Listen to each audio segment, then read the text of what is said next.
What's up YouTube? I am here with the new Native Instruments Maschine MK3. I have it sitting next to my old Maschine MK1, strictly for comparison because there's a lot of videos out on YouTube now showing the new form factor of the Maschine MK3, how it works, all the new buttons, all the new features, coupled along with the new 2.6.5 software that make this thing a beast. But people are asking questions that aren't being answered.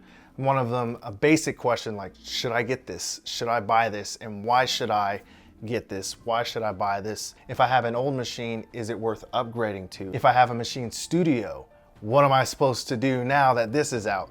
So I kind of want to hit on those topics in this video to help you make a purchasing decision. Not everyone's made of money. Not everyone can go out and just spend $699, $599. I believe it's $599 on a new piece of hardware. Like, what am I gonna do with this old piece of hardware? So hopefully I can clarify some things to help you make a purchasing decision. Now, with that being said, I am an avid Native Instruments user. I've had this MK1 for 6 years, I believe.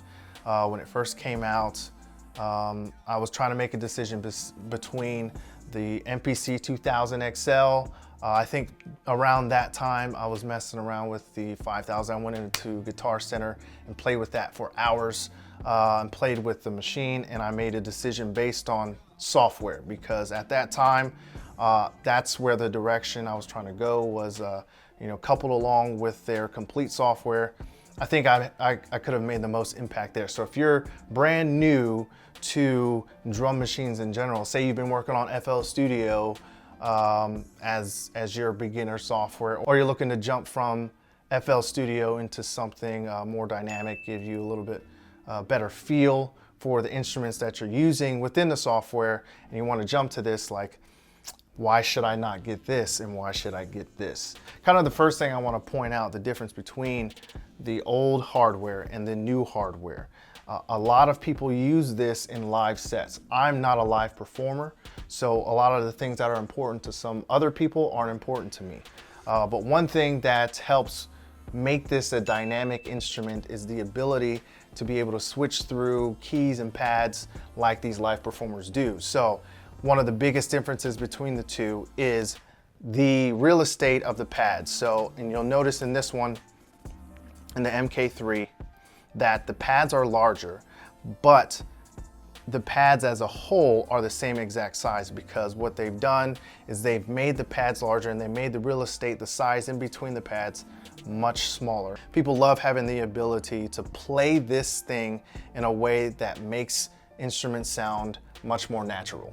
Now, the reason I didn't opt for the MK2 when it came out was because the form factor pretty much was the same. I could still accomplish the same things in relatively the same amount of time as the MK1. The difference between the MK1 and the MK3 is much different. I believe that it is a goal of Native Instruments to get you more involved into the hardware rather than spending time on the software. Now with the MK1, MK2, you would have to spend a lot of time going back and forth between the computer and the hardware. There was enough time to take you away from the hardware that might distract your workflow, that could have interrupted, a groove that you were feeling, but you had to go back to the computer, search for an instrument or load up something else.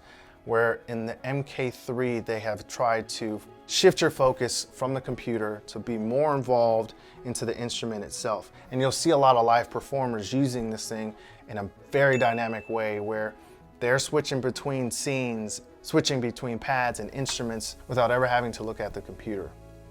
And that's what makes this such a dynamic instrument, is that it can be a powerful tool in a live setting, but also in the studio setting, which is where I use it the most, which is where what most people that follow me would probably like to use it. Now let's take a look at the difference between the MK3 and the MK1 and the changes that Native Instruments have implemented to integrate the artists and keep them focused on the instrument rather than the computer. Some of the biggest changes that they've made have been the addition of these pads up here. Pad mode, keyboard, chords, and step. These pads now have their own dedicated button, whereas before you would have to hold down the shift button and select pad mode, which was over here on the MK1. keyboard mode, chord mode. Now, especially for live performance, it's much easier to switch between different sequences and instances. Now, if you're a previous owner of the Maschine Studio, then these screens are nothing new to you. But the fact that these are in a smaller form factor makes this thing much more portable than the Maschine Studio. Now with these capacitive touch knobs, I can kind of see my sub-menus and all my categories of all my instruments that I have here. I don't have to go to the software at all. I can just hit the browser key and load up all my instruments here. Sampled instruments, and I can now rotate through and see what I want to choose. Let's load up Alicia's keys. That's my favorite instrument. Now I can use this, what they're calling the 4-directional push encoder, to navigate through my different instruments. Let's do audience, big auditorium. And then I selected that instrument by clicking down on the 4-directional push encoder. Loaded that instrument up. Now I can utilize the keyboard feature or the chords function. Now they've added this touch strip right here that can be used just like a pitch wheel, mod wheel. They kind of took this from Machine Jam and integrated it into the MK3, which I think was very smart, because what you can do is utilize this new notes mode, which is right here. Click that, and I can select a chord I would like to play and use the touch strip to strum those 3 notes. Or I mean, I can select as many chord pads as I want and add a new dynamic to the way that I lay out my music. Now, like I said before, if you've had a Maschine Studio, then these screens are nothing new to you, but I think it's amazing that you can see the instruments that you have loaded up into the screen here in direct accordance with what you have loaded up in the pads. Now, that's a very, very brief rundown of some of the new things that are in the Maschine MK3. I think Native Instruments has done an excellent job in listening to what the user has said and integrated some of their ideas into this new piece of hardware. It's amazing the work that they've done. I'm very thankful for the changes that they've made, because it's going to integrate me more into the hardware. It's going to make it feel more like an instrument rather than something that I'm programming, if that makes any sense. Music is about feel and emotion, and I think that they have designed this hardware to get you more involved, to get you to feel these pads more, get you to feel the keys more, so that you create better music. So, bottom line, all my Maschine MK1, MK2 users, is it worth it upgrading to the MK3? I say yes. And the reason I say that is because navigating on this piece of hardware is completely different than navigating on this piece of hardware. It's very familiar, but it's a different experience, which can ultimately change the way that you make music. Now, for all the live performers out there, you're gonna have to get used to switching between the form factors, between the two. You can do things a lot more efficiently on this machine, but you're familiar with this. So everything that you navigate, you're gonna have to relearn. So just take that into consideration. There's going to be a bit of a learning curve for you switching over to something like this.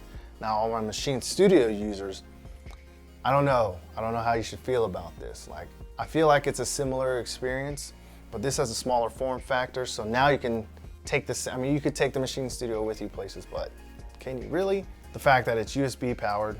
Oh man, I didn't even mention, they have a built-in interface on the back. You don't have to carry a separate interface with you, and you can integrate it with any DAW that you normally use.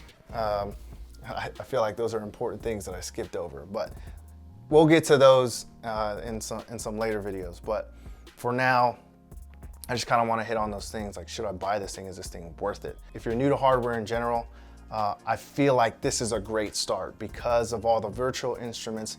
The capabilities that you have with something like this are endless, you know, especially, you know, you can load up all your old kits into this, it accepts VST instruments, like, I mean, there's just so many things that you can do. Contact instruments that you may currently use. So, you know, for all the newbies out there, like, man, I don't know, you know, $600 is a lot of money. Save up for it. Invest in yourself. People will save up money for things that they feel like is important to them. And I feel like if you're gonna make that leap, if you're gonna make that jump, you know, don't get one of those dinky like DR pads, like, you know, $100. Like, save your money, do the right thing, get you something that you can build off of. Whether it's this, whether it's Ableton Push, I'm not trying to point you in a specific direction. I feel like this is a great machine to learn on because it's what I learned on. You know, it was very easy. User interface is easy to navigate through. There's a very quick learning curve between all the videos that are on YouTube. You can really get things going pretty quickly with the Maschine software and the hardware. I'm partial to this because I've used this, I came up on this, and the changes that they've made on this are only gonna make my music ultimately better, I believe. You know, my best days are always yet to come. So I think I'm gonna hang this thing up. I'm gonna put it in a case. You know, this is where I came from.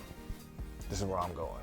If you're a live performer, I'm probably not the best source for information when it comes to integrating live sets, because that's not how I produce music. I'm a studio producer. I don't play live too much. I don't have the hand-eye coordination. I can't do it, man. I ain't Arab. You know what I'm saying? Like I don't have those skills, you know what I'm saying? I can't do it. If there's anything you guys want to know, go ask somebody else. But if you have any studio questions related to this, feel free to ask. If I don't know the answer, I'll find the answer and I'll address those in later videos, because I feel like this is it's a game changer, you know? Everyone should have something this powerful in their studio. Like, I just want to be a force to help people continue to grow in their craft, and this is a great tool to keep that going. So I'll do some beat making vids with this thing, just kind of show my process and how I've integrated it into Pro Tools, my DAW, and you know, we're gonna grow together. We're gonna build this thing together. We're gonna figure it all out. We're gonna figure out all these bells and whistles. There's always something to learn. If there's not a YouTube video for it, there's some forum that someone's asked a question for. And if they haven't, I'm gonna answer it here for you on YouTube, all right? I'll check y'all later. Peace.